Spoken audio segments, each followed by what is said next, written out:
Cinnamon and I were just having a talk about our big plans tonight. We're gonna have dinner, right? Oh, he's so over it. And then the Top Chef finale is on tonight, guys. So the real question is, what do I order to eat while I'm watching Top Chef? Because they're gonna be eating and making lots of delicious food that I'm gonna be really angry that I'm not eating on TV. So what can compare to that? Or do I just suffer? I also just back to The Bachelor for a second. I really, really enjoyed a lot of the follow-up interviews. Ari, I don't care or know how to say his last name, was on Kelly and Ryan. Loved it. Kelly really went hard. And so did Jimmy Kimmel. Of Jimmy Kimmel's interview with Ari, whatever his name is, and Lauren, the fiance, is when he asks them, you know, how the relationship's going. And she's like, we've been really solid for like 6 weeks. And then he asks Lauren if Ari is as indecisive about picking an entree at a restaurant as he is picking a fiance. And she's like, I don't know. We actually we haven't been to a restaurant yet together. And Jimmy's like, you should get married. You get to the point where you're so hungry that you stare into the abyss that is your refrigerator and you just eat cherry tomatoes while you're trying to figure out what you want to eat. I need help. Someone come help me. There should be a word for this kind of snacking. I don't know if it's interim eating or tide me over snack, but it's a snack that gives you enough brain power to figure out what it is you want to actually eat. The only real problem with an interim snack is it gives you enough time to just keep waiting, and then you need another interim snack because you've decided to put off the decision of what you actually want to eat. So I am here, and Top Chef is starting in 3 minutes. On the West Coast, it's already aired. On the East Coast, I didn't read spoilers, so don't tell me, don't do it. We're down to the final two. This is the cook-off. It's basically Chicago the last people. Two, the final two, are Adrian and Joseph. Joe Flam, was eliminated very early on, but he did what's called Last Chance Kitchen, and he cooked all of his way through. So and he made it's starting. My phone just died. It's back on. Basically, all you missed is Tom Colicchio, the brilliant Tom Colicchio, just told the final two contestants, cook like your life depends upon it, even though it doesn't. Just to tell you what's at stake here, $125,000 furnished by San Pellegrino. I'm pretty sure that just means they write the check. I don't know why they say furnished. Furnished by San Pellegrino. And yeah, that's it. Sidebar. I think we should start using furnished by in everyday life. I would love for you to furnish me a sandwich. That would mean buy me a sandwich. I would love for you to furnish me $1 billion. I really don't think it means buy me furniture. Oh, didn't Trump offer to buy someone furniture once? I feel like he offered to take someone furniture shopping. Maybe this is what furnished by. And we're going to get to the food in a second, because that's really why we're here. That's why we came. But I just on a date, I don't really want someone to buy me furniture. That's so creepy. But I would like you to furnish me a sandwich, for sure. Furnish me a lot of sandwiches. Padma Lakshmi is a host on the show, and she is looking very cute. She's in a short black dress and has kind of a half up, half down.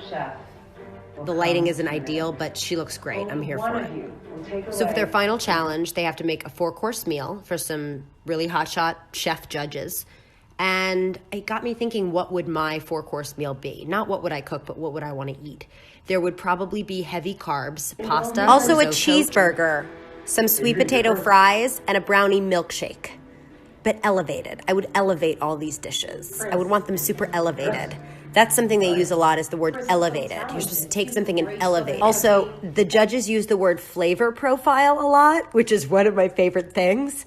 Sometimes when I'm at a restaurant, just to be an asshole, I'll be like, I wonder what the flavor profile of this salmon dish is. Adrian's going to make something called a spoon bread. I don't know what this is. She also said the word tuile. Spoon bread and tuile. Another kind of strange cooking way of speaking is that they'll say, how does it eat? As in it eats heavy, or I think that eats really well. It eats really light. It eats really umami. Another thing they say is, I stand by my dish. If the judges didn't like something, they say, I stand by my dish. Kind of like I stand by my man. or stand by your whatever self. They stand by their dish. So this chick, Adrian, has said spoon bread so many times I actually just had to Google it. And it turns out it's some kind of cornmeal-based, almost like a cornmeal bread pudding, which I don't know why they don't just call it cornmeal bread pudding. I guess it's like bread you eat with a spoon. I'm getting a little nervous for Adrian because she can't get her tweel right. They're practicing tweel making. And also, she's given the grits to somebody that's never made grits before. I have made grits. How are you a chef and never made grits? She's making octopus, and instead of saying octopus, she's like, how's the octo? How's the octo? I love it. Octo. I'm going to make a list of all the funny things that they say, and I'm going to do a recap. One of the issues with food shows is that they make you really hungry, even if you're not. They're eating things and tasting the octo in front of me, and I want it. I want to reach in the TV and eat it. I'm eating oranges. So Adrian called Chef Eric Ripper, who she used to work for, and he told her that she had to whisk the stuff to make the tweel right. So cinnamon's all about the orange too. Cinnamon, you want an orange? This is like too big. They're eating Adrian's first course, and they really like it. But Tom just said, "I really like it, but I think it eats dry. It needed some kind of fat." See, eats. That's a thing that people say. My orange eats. They're plating the second course. The first course seemed like both Joe and Adrian did very well. They got that smoked hock up in there. I think that's a ham hock. We got that smoked hock up in there. The sauce on Joe's dish is smoked bone marrow, and the asparagus were cooked in their own juices. I can't. Oh, it's so funny. So unintentionally. About Joe's dish, Tom Colicchio says that Joe's meat was over-rested, and Gail said that the asparagus were magical. This is comedy. It's comedy. I really can't tell which way it's going to go. I wasn't hugely impressed by their desserts, but I didn't get to eat them. And now I guess we're going to suffer through Judge's table for 15 minutes. But I'll let you know. Graham Elliott said that Adrian's cookery on the octo was truly excellent. And Joe is sweating. Joe is sweating it because they are praising Adrian. Joe is sweating it.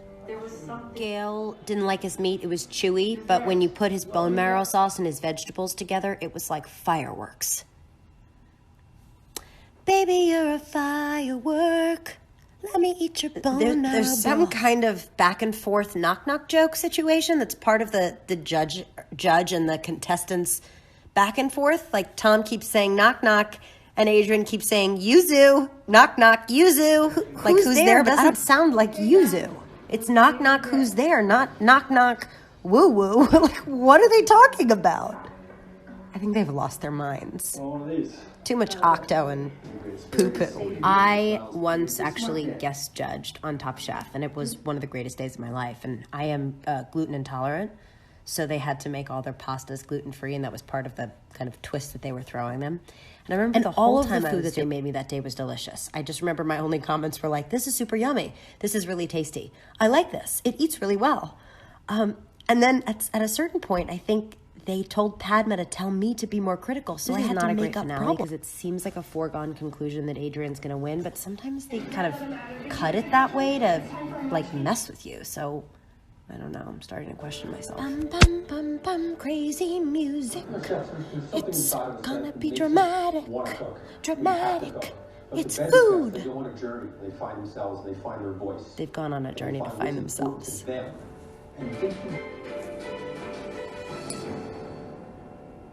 Joe, you are Top Chef. What? This is what I'm saying. How is he Top Chef? His meat was over-rested.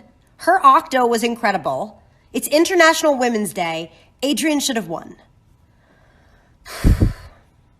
I am shook.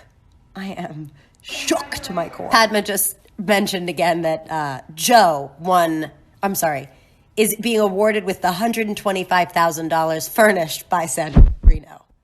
Oh, they should have furnished Adrian. They should have furnished Adrian. I would have preferred you to win too. This is heartbreaking. It's honestly heartbreaking. They both cooked their hearts out.